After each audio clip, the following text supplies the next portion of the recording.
What's going on, everybody? It's your boy C-Zar, and we are talking about Bitcoin Cash. Hit that like button, subscribe if you want to see more content like this.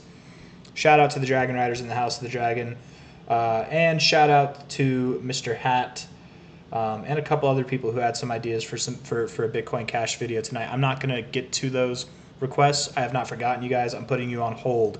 It's the end of the night for me tonight.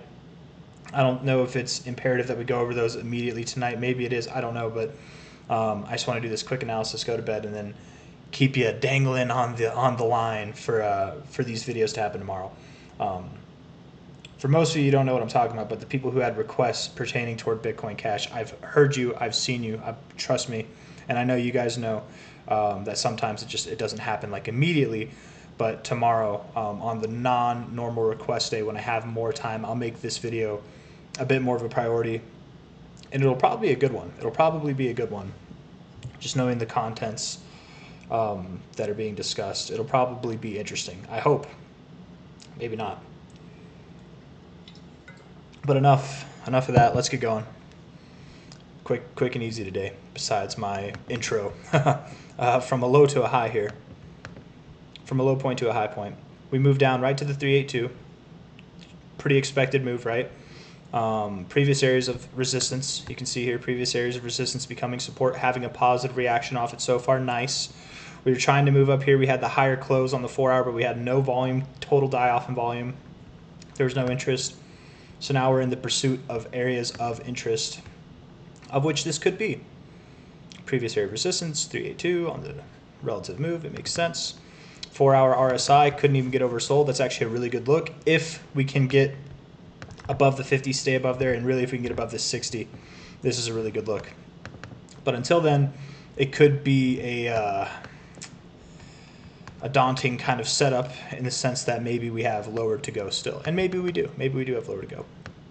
Maybe we go to 307, 300, somewhere in there. That's an area that I was talking about yesterday as well.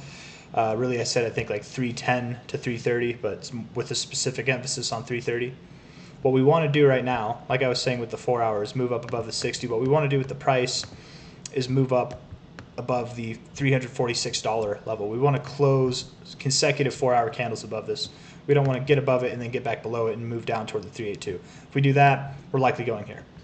We want to get above the 236, stay above it, and if we can get above these highs, closing wise, see some volume come in, that would imply then that we are moving up above $400 again. But it just remains to be seen. So don't be surprised one way or another if we're moving up, if we're moving down, if we're moving sideways, right? It doesn't have to happen today. It is Monday. It's the beginning of the week. Our RSI is relatively neutrally placed. It won't be neutral forever, but with this look that we have today going on so far, that is a nice bounce off the 40. Today could be the day that we finally break above that 370 area and get on our way to $400 as well. 370 again. 376, I'm sorry, being the relative 618 from this high to low, the golden ratio there. But also look at that. We pulled back to our 382 of this zone. 382 of that zone from high to low, 382 from this zone from low to high. We got 382s on 382s. Definitely a very possible and strong area for support, but time will tell. If it breaks, it's not the end of the world, but if it holds, it could just be one step closer to this next phase up that takes us, near $1,000, if not above $1,000, by the end of the year. And I really do think we're going to be above $1,000. A lot of people, I was hitting up a lot of people in the comments. I'm surprised with how many people are either in disbelief or they're just shocked at my predictions. But 341 right now, I'm thinking at a minimum 900 by the end of the year. At a maximum, it could be 2,200. It could be more by the end of the year, but I don't think so.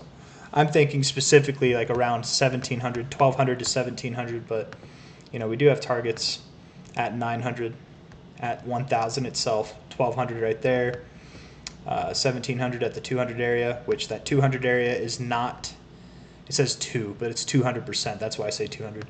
Oh, there we go, right there. My bad. 936, 1,300. And then 1,900 there. 1,700 is the 1,886. I was about to say. But from a high point here to a low point here, you went up to your 200 right there. from a high point to a low point here, you went up to your 200. So keeping that 200 in mind, that puts you at 1900. That might be where we go. And the 2272 all the way up at 2400, that could be where we go as well, but time will tell. I forget where 2200 came from. Maybe it's this high or low. We'll probably go over a lot of this tomorrow, probably. Maybe not. I don't know. Nope, I don't know where the 2200 came from. Anyways, though, stuff to look forward to if we can get going. And we don't have to get going today, but when we do get going, we'll start seeing prices above 376, and then eventually above 400, and then eventually no more lower highs, no more lower lows. We'll start doing some higher lows, higher highs stuff, and it all starts here. So hit that like button, subscribe if you want to see more content like this. Thank you all for being here. I think we're going to have a little bit of an update today, and I'm optimistic that we could close above 376, but I'm not holding my breath over it. I won't be disappointed if it doesn't happen. I won't be disappointed if we move lower. We could move down to 300, and it's fine. But all in all, I believe the low's in. I believe we are moving higher. Time will tell. Take it easy. See you on the next one. Bye-bye.